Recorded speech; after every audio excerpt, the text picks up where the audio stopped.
They've got first takes. Yeah, we have real takes today on Locked On A's.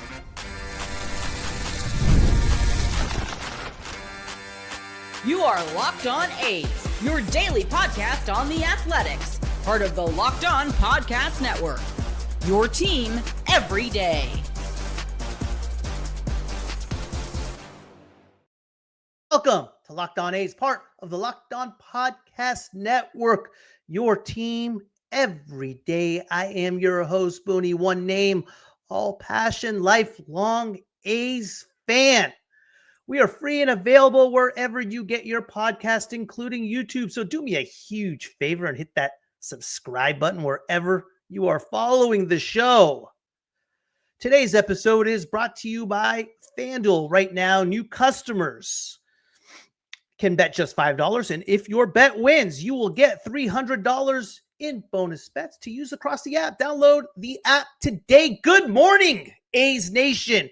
Everybody who is watching, it's 6 a.m. The coffee's hot. The mic's hotter. And you have tuned into something brand new, something completely off the cuff. I literally thought about this morning because I could not sleep. This is the Locked On A's live morning show. If you're awake right now, you're part of the real ones. This isn't a recap show. This is a wake-up call for every fan who still believes in the green and gold and in the grind. We're talking A's baseball before the rest of the world even wipes the sleep out of their eyes. Vegas stadium updates, roster rumors, prospect buzz, and a little chaos to get your day rolling. Because here, it's not about surviving the offseason. As you guys know, it's about stacking chips and building a Desert Dynasty one sunrise at a time. So grab your mug, turn the volume up, and let's get loud before the city wakes up. This is your A's Morning Fix. What do we got here, guys? Flea, what is happening? Morning Birdie, gonna miss Willie Mack for sure, 1,000%. I talked about it a little bit last night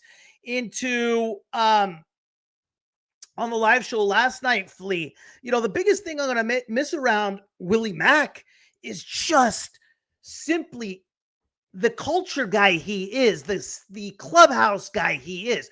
There's few things I remember about this season, right? Of course, you remember Kurtz's home runs and his walk-offs, etc. But other things that pop into my mind when I'm thinking back through the season is Willie McIver's game-winning hit in the bottom of the 8th to snap the 11-game winning streak. Winning. I wish it was a winning streak. 11-game losing streak against the Phillies. I mean, that was big time. And in that top of the 9th inning, if you remember as well, 2 outs. Rojas with the Phillies on first base. Try stealing second. McIver guns him out. How about the game in Baltimore where he had a hit, a couple RBIs, but what I remember most of that game was Elvis Alvarado getting the last out. We won 2 out of 3 in Baltimore. And McIver going up to Alvarado and hugging him. You know what I mean?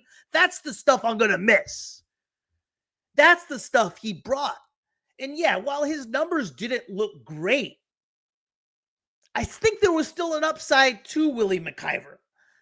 We saw what he could do in Vegas, how he hit. At one point, he was the best hitter in the whole franchise. In the whole organization. And we saw that in Vegas. And the game Kurtz had the walk-off against Hader, for example. Everyone forgets that in that same game, Willie McIver went 2 for 3. Homer. Double. It was gigantic. I don't know. It seems like they will offer Austin Wins. I think he needed more time given his AAA status. Yeah, I do too. Stats. Booney busting out contact. What I'm going to miss about Willie McIver is just simply the attitude he brought. And while I like Austin Wins, I do. And I think they will give Austin Wins his arbitration money, which is right around $2 million. He's a good backstop. We saw what he could do with the Reds. He didn't have the best of years with the best of time with the A's. He didn't hit great. He got hurt. He had a big home run in Kansas City is the one thing I remember.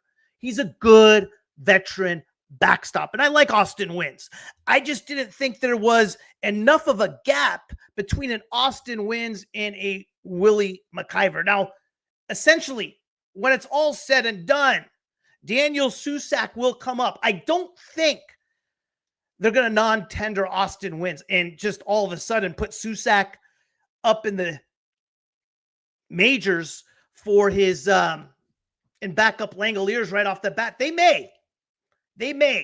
I'll feel a little bit better about the move if they decide to do that. But then all of a sudden now you're going with just two catchers. You're just going with two catchers as that's the situation. Because the next guy is we got a couple other kids in AAA. Latazavita, I'm not sure if he'll be back, but he tore it up in the playoffs last year. Veteran backstop. Dan McGuire from USD played in AA and AAA last year. Good backstop, left-handed bat, can hit. So we have some options down there, but I just feel like this franchise need to focus a lot more on culture and clubhouse guys. And again, with that being said, we don't know what's going on around closed doors.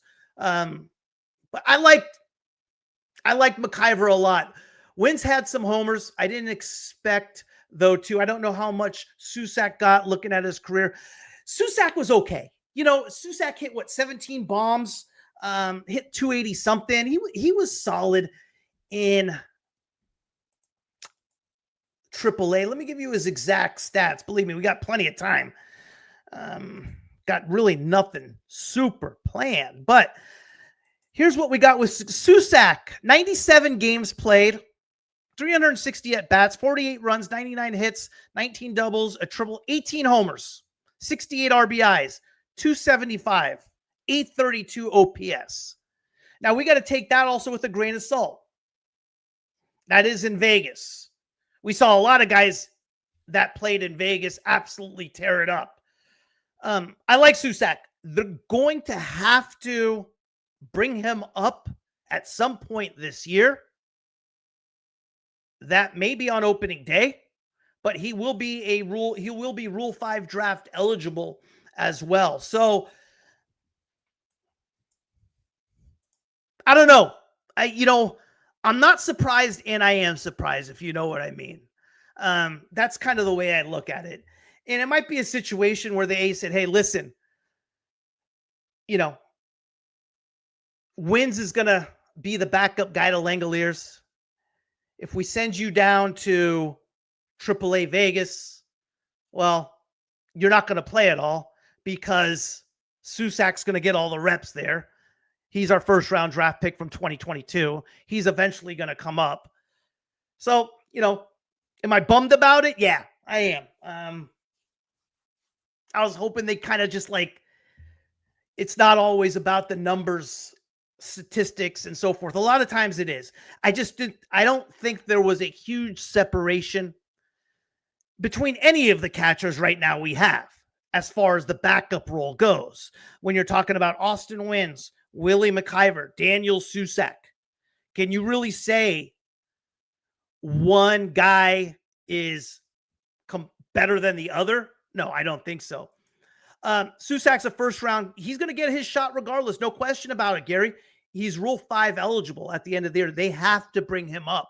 He will come up, and that may be on opening day. I think next year or the year after, this guy, Junior, will be the next Jacob Lopez. You talking about Junior Tur, coming out of nowhere guy. He was good. He struggled a bit in Vegas when he got called up, when he had a couple starts down there. 5 games, 3 game starts, 12 2/3 innings. He allowed 10 runs, 6.39 ERA. But to your point, Flea, in AA Midland, 16 games, 14 games started, 67 2/3 innings. He struck out 74, 2.93 ERA. Young. Excuse me. He's going to be 26 years old next year. He's not young, probably right in his prime. But when you're talking about a guy like that, 26 years old, he needs to kind of make it happen now. And I did follow Junior Tur last year and was a little disappointed as far as what he brought down the stretch in Vegas. I thought he'd be a little bit better, but do you think this may have been a simple backfire in assuming that McIver might pass through waivers unclaimed? I thought about that too. Gary, I went through this thing so many times yesterday. I was so back and forth on this one. I thought about exactly what you said. And then maybe, I think you might be right. I think it was a deal that did backfire, because when you look at his numbers, 184, who's going to pick him up? But at the same time, you look at his numbers in Vegas. The kid tore it up in Vegas. Willie McIver in Las Vegas he was good. 54 games, 207 at bats, 7 homers, 56 RBIs, 362, 967 OPS, 28 years old, 29 years old. I don't know. You could be right on that as well. Bummed out.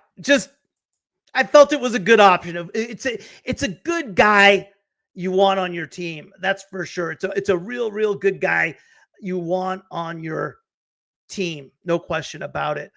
Got to take a quick break. When I come back, let me kind of give you an idea of what we can expect on the show today and what to expect. I mean, this show can last another 10 minutes, another 2 hours, who knows? But I'll see you guys in a minute.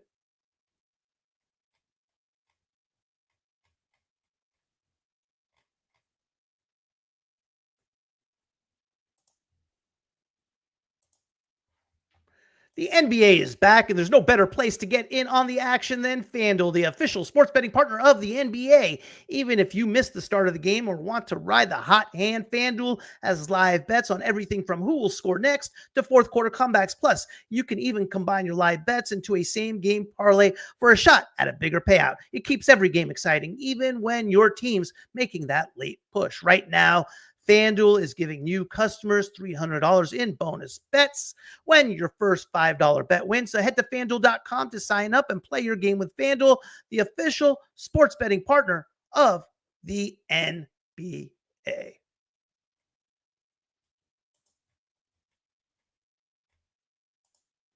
What is up, everybody? Back at you. First ever Locked On A's morning show. Kind of a thing off the cusp. Don't know what I'm really doing with it yet. But for right now, we're talking some A's baseball and having a lot of fun with it. BBQ Slayer, sup, Booney? What's up, BBQ Slayer? If any of you guys want to come on live, the link is in the chat. Hang out, have a question. You could come on with video, without video, whatever you like. Just to chat, talk a little A's baseball if you guys are up for it. On the bottom of the screen, currently, top 30 prospects for the A's. We've got a lot of things to cover, actually, on today's show. Who's going to be the A's next superstar? I think the question's obvious, right? Nick Kurtz. And are the A's going to extend Kurtz this offseason? Are they going to extend Wilson? Are they going to extend Soderstrom? We talked about it live last night. Kurtz, represented by Scotty Boras, wants to hold out for the big money.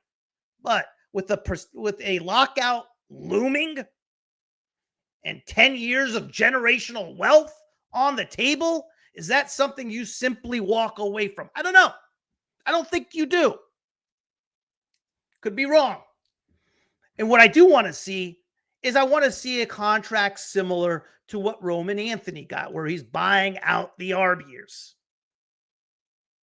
Extend him through 2034, 2033. I want to see the same thing done with Wilson. I want to see the same thing done with Soderstrom. That's my goal this offseason. That's what I want to see the A's do this offseason. I want to see them extend the youngsters for once.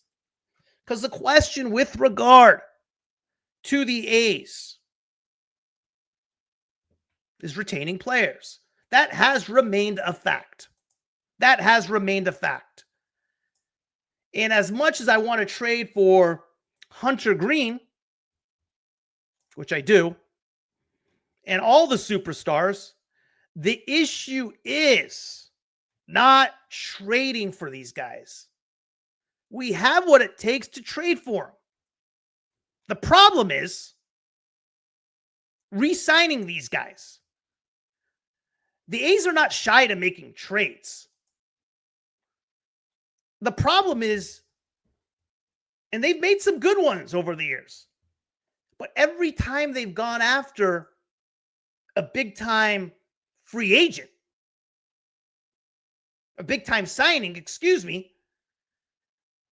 always been on a expiring contract or a free agent year.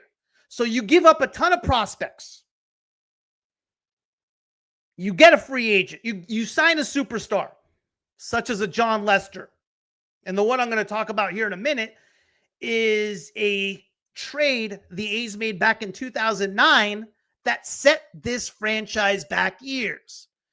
And that's the issue when we talk about trades, when we talk about somebody like a Hunter Green, when we talk about these perennial all-stars. It's not the trade. It's paying for them and extending them when their contract expires. And the Matt Holliday trade set us back, I don't know how long. July 24, 2009 to be exact. The A's got Matt Holliday.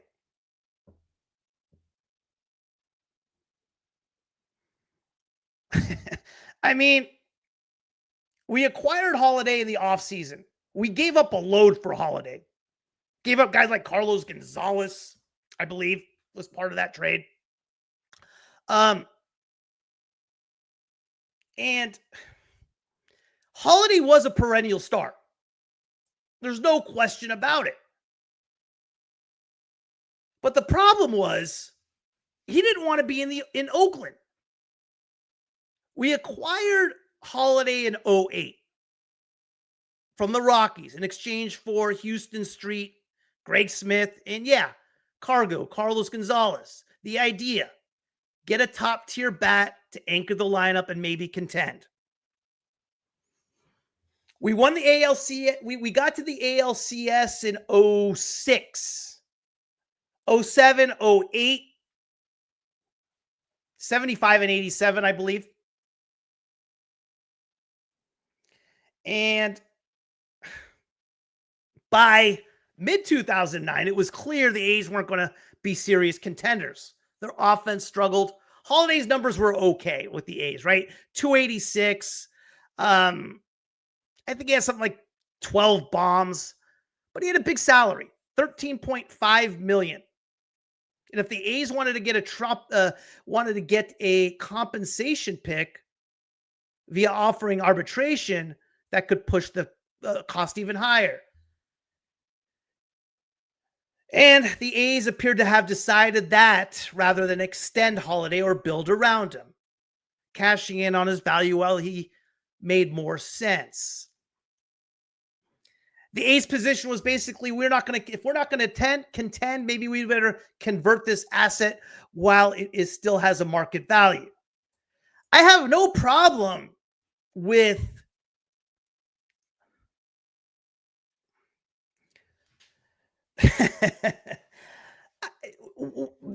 my point being, why trade for Holliday in the first place if you're not going to re-sign him?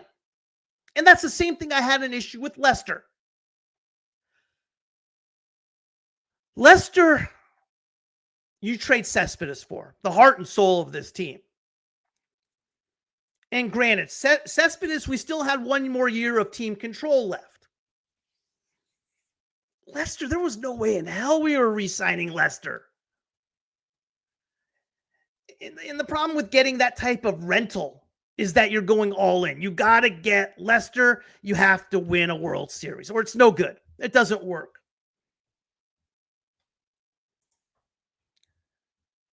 Cargo did play with us for a little bit, BBQ, not a lot. He did play some games. Not many, but he did have a stint up here. I don't know exactly how many. I want to say like 40-ish games maybe. But yeah, he did have a stint up here. Didn't look the best. He was okay. He showed signs. He was what he was. He was a prospect, right? He looked good. There was a lot of, he was highly touted. It wasn't like, he was some secret. So, I mean, we were giving up somebody. But the issue is, here's another thing with the A's sometimes they just don't get. Did you guys bother to ask Matt Holliday if he wants to play in Oakland? It's kind of a big deal when he's getting ready to become a free agent the following year. It's a big deal.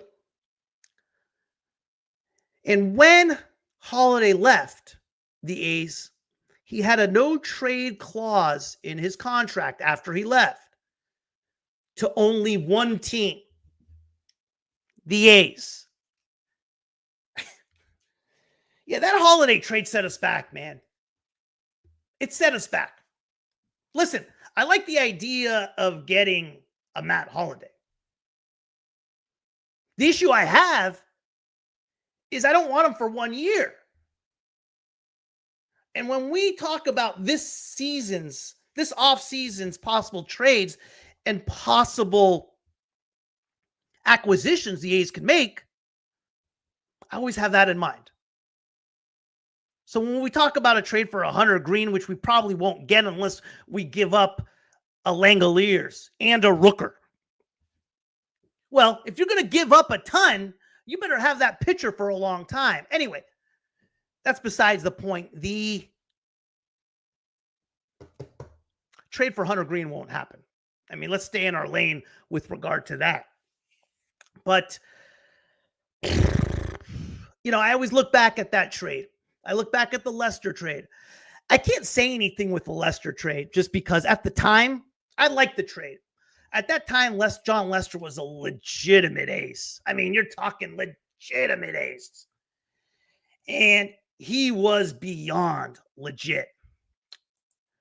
I do want to talk about some Vegas news in the stadium and more rumors popping up with regard to Bally's and that sort of thing. So I want to clear up any confusion that there always seems to be with the Vegas stadium. And what does it have to do with Bally's? Up next. This episode is brought to you by Prize Picks. You and I make decisions every day, but on Prize Picks, being right can get you paid. Don't miss any of the excitement of this sports season, whether you are following the NFL, NBA, or both. There's no better time to jump in on the action.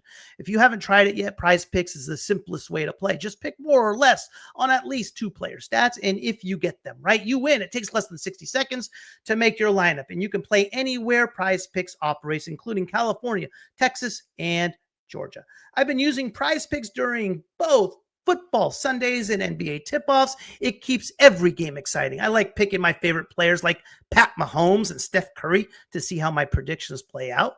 The new Stacks feature is a game changer. You can now pick more on Steph's points, threes, and assists in the same lineup. Plus, if one of your players leaves early with an injury, the injury reboot saves my lineup from a loss.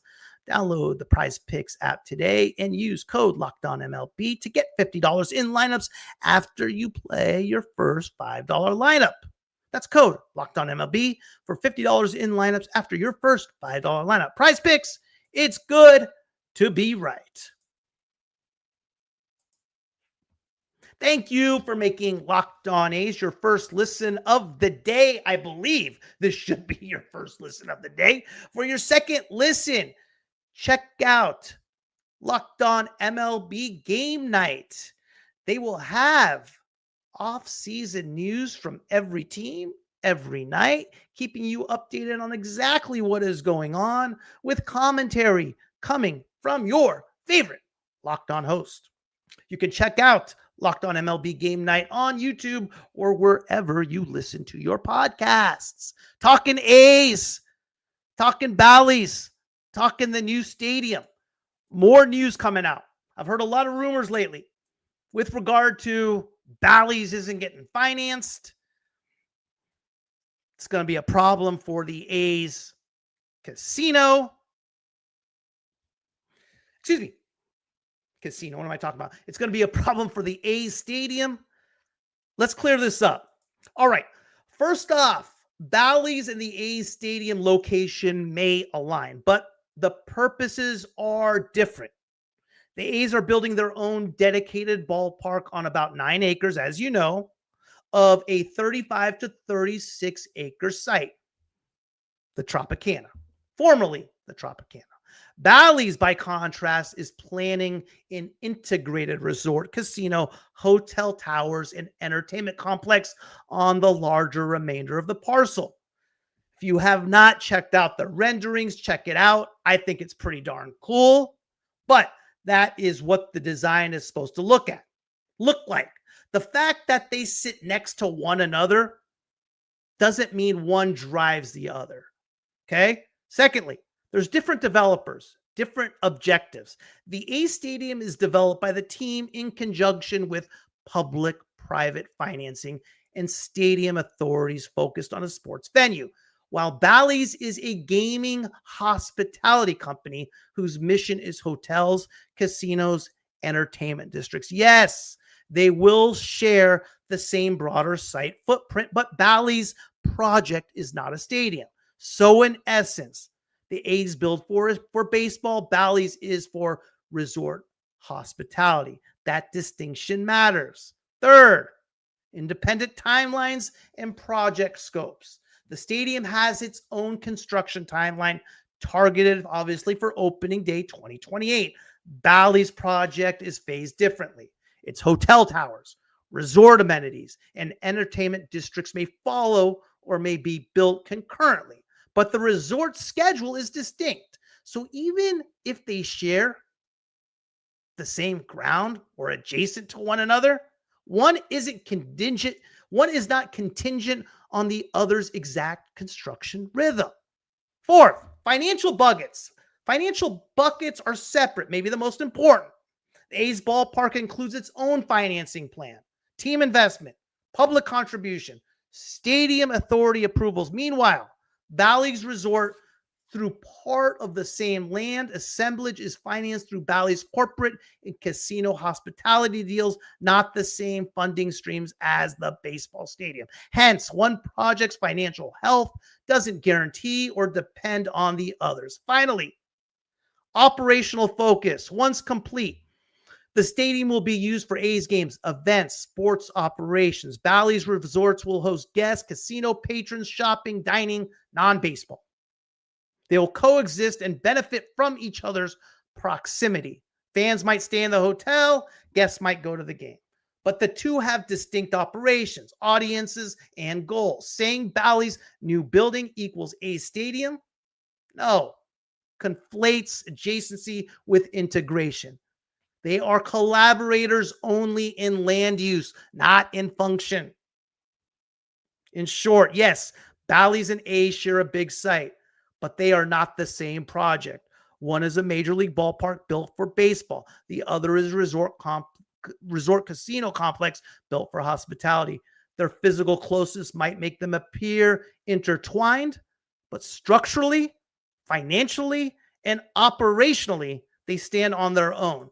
So whatever struggles Bally's may be going through with regard to financing or rumors or what we have heard has nothing to do with the A's new stadium and new construction. Two completely separate type of deals. One does not have anything to do with another. That's for sure.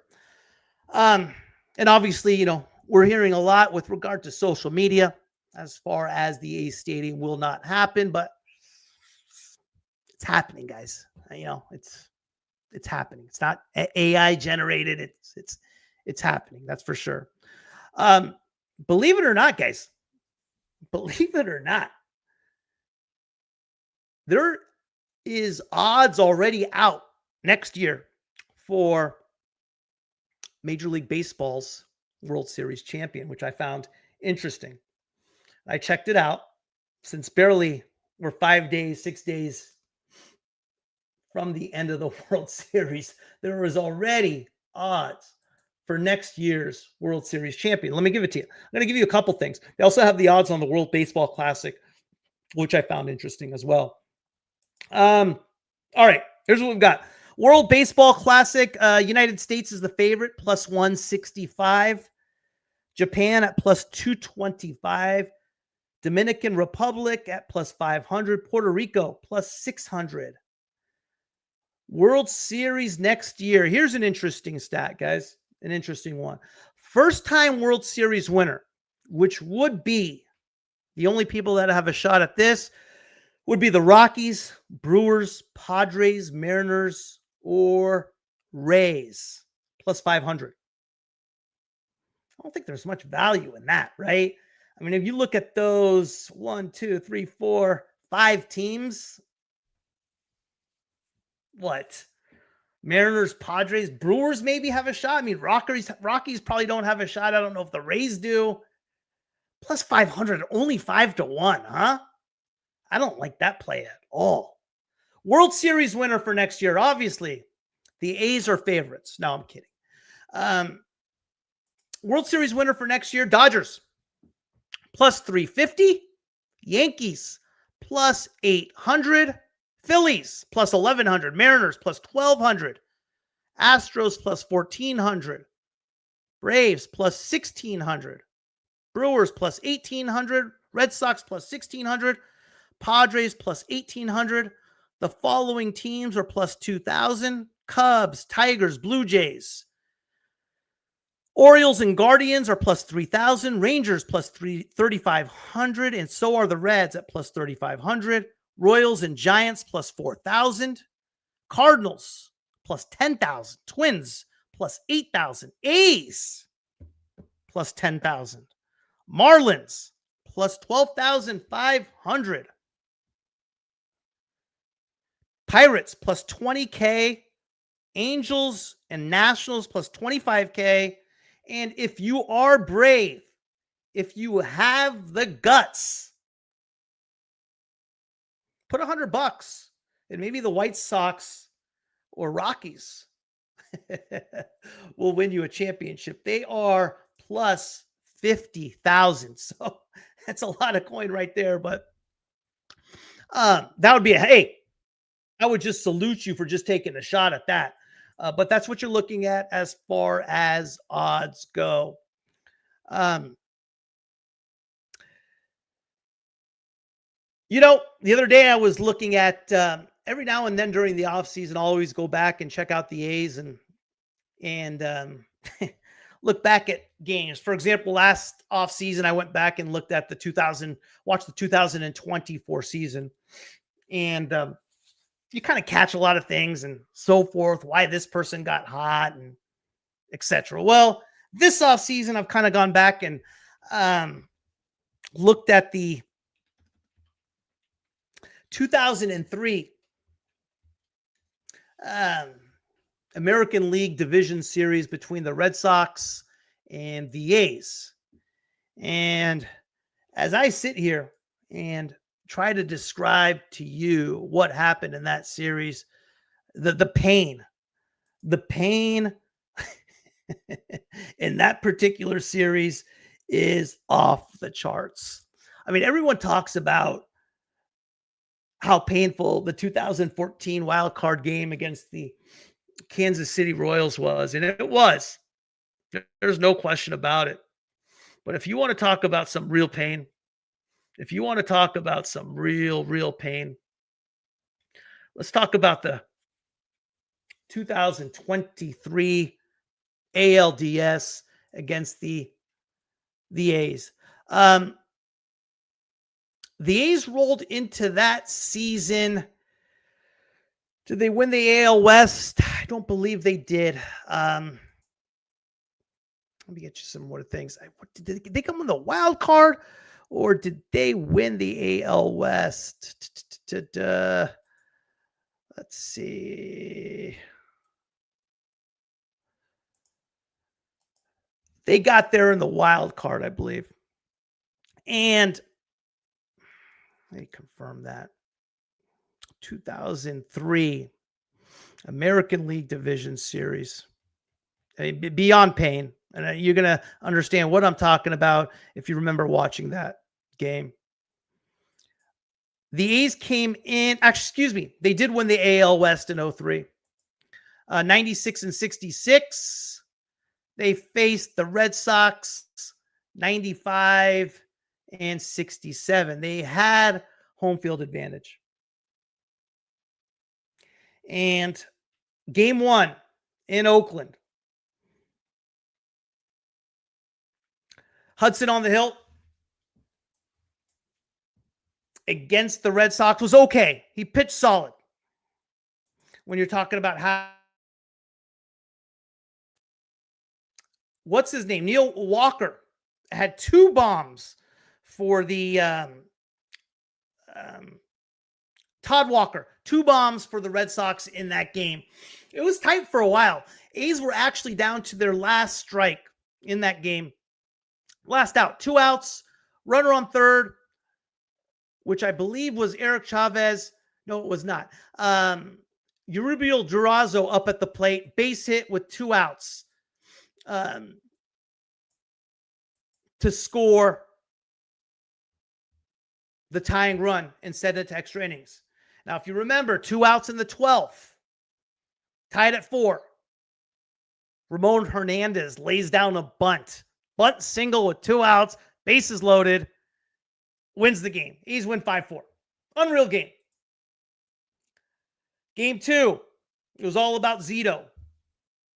5-1. Zito pitched to Jem. They were in complete control that whole game. Game 3 was maybe the most whacked out game I've ever seen.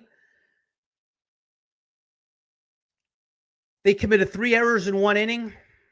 Tejada, Chavez, went extra innings. Trot Nixon, extra inning bomb over the center field wall. Game over. Red Sox win 3-1. We should have won that game. Eric Burns didn't touch home plate. Easily should have won that game. Game 4 was another heartbreaker. Tim Hudson was out of game 4. He started the game. And then supposedly the rumor with regard to that was Tim Hudson went out the night before, got into a fight in one of the Boston bars. I don't know if he hurt himself or didn't hurt himself, but he literally pitched 1 inning in game 4 and was not able to come out for the second inning because of I believe they called it a lat strain. And we had the lead going into the 8th to wrap up the series. Keith Folk came in, who was so good all year long, was coming in for a 2-inning save and just blew it, man. Ortiz double, scores 2 with 2 outs. And Steve Sparks came in to relieve Hudson, knuckleballer, kind of got hit a little bit. We faced John Burkett. I think we left like 60 runners on base. That was a wrap. Getting to game 5. Martinez and Zito. Zito was good, but gave up the 3-run bomb to Manny. We loaded the bases in the 9th, down a run. They brought in Derek Lowe, I believe. Terrence Long struck out. And then for some reason, I still don't get this move. They pinch hit Melhuse. Adam Melhuse for Jermaine Dye with 2 outs. Melhuse had 3 hits in game 4. Great. For Jermaine Dye in that situation, that was Maka. That was Maka for you. And it just never worked out, man. It never worked out. Yeah. I've never seen a series that went 5 games that the A's literally should have won 5 games. I mean, you talk about just heartbreakers from 2000, 2001, 2002 to 2003. I mean, we won one of those series. I mean, it changes the history of this franchise, maybe. Yeah. It just wasn't meant to be. Wasn't meant to be. Speaking of the big three, do the A's potentially have a big three of their own coming out? The big three that we're talking about with regard to those teams, Mulder, Zito, and Hudson. 2 first-round picks and a 6th-round pick in Hudson, 2 lefties and a righty. Could we potentially see something like Arnold, Jump, and Luis Morales as the new big three? Maybe. Jack Perkins would fit that mold, considering he was a 5th-round pick. I really want to see Jack Perkins as a closer. I want to see Jack Perkins as a closer. And, but we have some young arms coming up too. I tell you who reminds me of Tim Hudson a lot. Zane Taylor, 5th-round pick out of UNC Wilmington. I thought that was an absolute steal. But we got some exciting times coming up for the A's. I appreciate you guys waking up with me on this morning. It's Locked On A's morning show, and maybe we'll do it again soon. Appreciate you guys, and talk soon, huh? Take care.